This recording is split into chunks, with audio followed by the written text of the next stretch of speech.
titik kesamaan perasaan pemikiran untuk urusan makhluk yang misterius ini, narkoba ini ya. Ini awal yang baik menurut saya. Kemudian satu hal, karena saya mantan orang pendidikan, sosialisasi itu juga masih satu rumpun peran dari yang menyampaikan sebagai guru dan mereka, kalian anak-anak atau siapapun itu sebagai siswa. Di era teknologi informasi ini, di era 4.0 ini, maka praktis peran penyampai informasi itu sudah diambil alih oleh YouTube tadi itu, oleh Google. Kan anak-anak mungkin bisa saja lebih tahu dari gurunya atau dari kita sebagai narasumber berkaitan dengan narkoba tadi itu.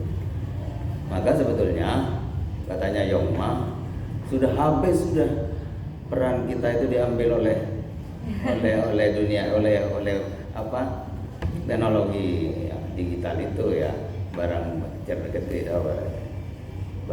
kecerdasan buatan itu ya, praktis diambil itu.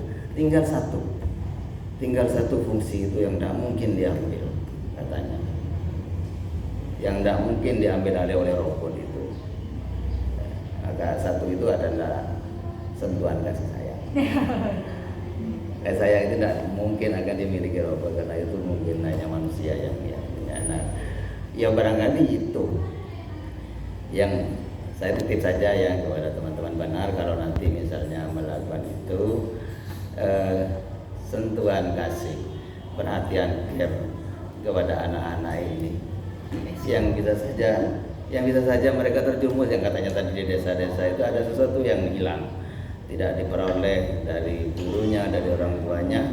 Siapa tahu kehadiran teman-teman Banar itu hadir dengan sentuhan kasih itu bisa memberikan angin kepada mereka. Kemudian berkaitan dengan info tadi itu yang sudah kadang diambil alih, maka fungsi guru atau fungsi narasumber itu hanya penyeimbang informasi, dari informasi berjibun dari anak-anak kita tentang satu hal. Jadi istilahnya tadi Mbak Jamila ya, Mbak Jamila tadi itu menjadi penyeimbang informasi, itu hanya memberikan bandingan, oh kamu tadi itu dari informasi itu salah cara, misalnya kurang tepat, yang betul itu seperti ini informasinya. Ya itulah makanya fungsinya menyajikan informasi pembanding yang benar begitu ya, tanpa anak-anak harus selalu dicekoki dan digurui, karena mereka sudah punya guru bagogel itu guru mereka. Maka fungsi kita itu hanya memberikan informasi pembanding kepada mereka. Ya ini dunia guru ini ya. Dunia gurunya begitu. Karena nanti Mbak Jamila akan berhadapan dengan anak-anak mungkin ya setingkat SD, SMP, SMA, bisa saja di satu komunitas, dan mereka itu sebetulnya ketika misalnya temanya bahaya narkoba, jangan-jangan sebelum datang ke sana mereka sudah browsing duluan.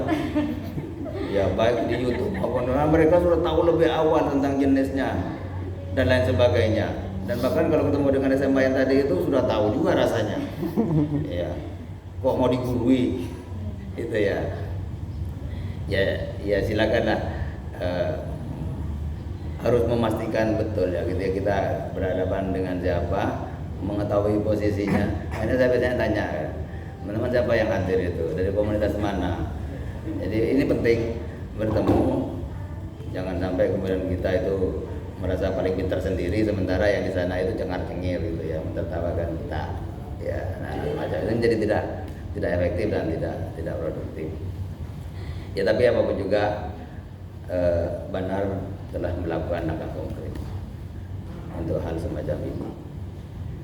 Dibandingkan dengan saya hanya berwacana di dunia fiksi tentang narkoba ini jauh menurut saya masih lebih bagus, konkret, dan mudah-mudahan teman-teman Banar ini terus diberikan semangat ya, kemampuan, kekuatan untuk mengawal program-program bagusnya ini, minimal untuk kepentingan Pamekasan ini yang semakin lama semakin mengkhawatirkan ya.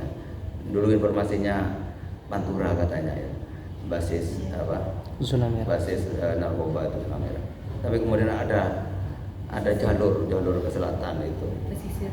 Ya lewat itu loh Pekanbaru. Terus kemudian akhirnya nyampe juga ke Propo. Tiba-tiba kok Propo itu menjadi sarang juga itu ya. Ya. Itu belakangan. Itu kecamatan saya soalnya itu. Jauh dari angan-angan itu ya. Dulu saya hanya berpikir begini, ya wajar lah Pantura itu daerah terbuka di sana itu ya. Akses ke Kalimantan. Biasanya kan orang-orang pantai itu biasanya masyarakat terbuka begitu ya.